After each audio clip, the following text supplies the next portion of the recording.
Hello guys, in the previous video, we discussed about the definitions of metabolic and respiratory imbalances. Now in this video, we'll be talking about the compensator responses. Just as we told in metabolic imbalances, the direction of pH and PCO2 goes in this equal direction, and respiratory imbalances, it goes in the opposite direction. In metabolic acidosis, the pH and PCO2 goes in the same direction, that is low and low, and HCO3 also getting low. In metabolic alkalosis, you get a high pH. As a compensator mechanism, the PCO2 will also get higher and HCO3 also getting higher. In respiratory acidosis, pH and PCO2 goes in the opposite direction, and as a compensatory mechanism, HCO3 increases. In respiratory alkalosis, pH will be high and PCO2 in the opposite direction will get low, and as a compensatory mechanism, the HCO3 also decreases. Before going too deep, we need to know what the normal values are. pH, as we are already told in the previous video, it's 7.35 to 7.45. That's normal pH levels. PCO2 is 40 plus or minus 2. HCO3 24 plus or minus 2. Anion gap is 10 plus or minus 2. Sodium, as we all know, 135 to 145. Potassium 3.5 to 5.5. And chloride levels 98 to 106. Now we are going to see how much decompensation is going to happen. The response. It is observed when a patient who has one of the four primary acid-base disturbances has a predictable response occurs and return the plasma pH towards the normal range. But it's never to the normal, but almost near to the normal. So how much it is? This table is very much important in your OP basis and also in emergency. In metabolic acidosis, for a 1 fall in HCO3, you will get a 1 fall in PCO2. Metabolic alkalosis, 10 fall in HCO3, you will get a 7 rise in PCO2. Respiratory acidosis, which is divided into both acute and chronic, both will have a 10 rise in PCO2. In acute, you will get a 1 rise in HCO3 as a compensation, and in chronic, you will get a 4 rise in HCO3.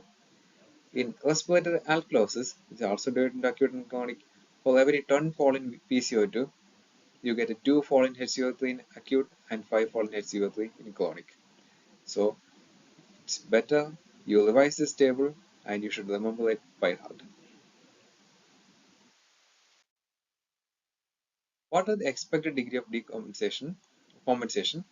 See, the degree of respiratory compensation which you expect in a metabolic disease can be predicted by something called as a Winder's formula. Winder's formula is given by PCO2 equals 1.5 into HCO3 minus 8 plus or minus 2, which I give a simple method. You just have to say HCO3 plus 15. We'll do that by an example. For example, a patient of metabolic acidosis comes with a pH of 7.2 and bicarbonate level of 12, and you expected to have the PCO2 level of 26.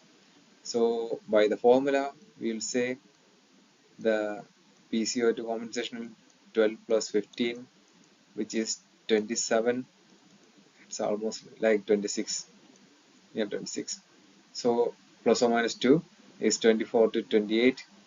And in this example, if PCO2 is less than 24, you will get metabolic acidosis with respiratory alkalosis.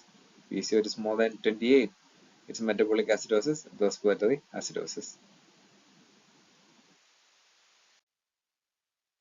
What is an anion gap? See, we have both cations and anions in our body. Cation being the most important being sodium, and anion, well, all these are included. Chloride levels, bicarbonate levels, and normal anion gap, which primarily composed of albumin, but also contain phosphate, sulfate, and other anions. An anion gap you can calculate by uh, the difference between the cations and anion levels. That is, it is an estimated estimate of unmeasured anions in plasma.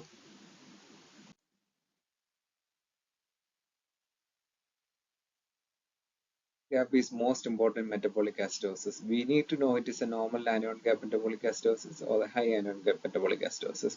And these graphs just shows it. Then in normal state, the anion gap what we get is around 10 to 12. That is a normal range. Then the bicarbonate levels is 24 and the chloride levels is 105. All in the normal range. That is a normal state. What happens if a patient has non-anionic gap metabolic acidosis? You see the bicarbonate level get decreased to 15. That's acidosis. Chloride levels 115 and anion gap remains the same. That is 10. What about in high anion gap metabolic acidosis? So the anion gap has to increase, bicarbonate is getting low, and also the chloride levels is the same, 105.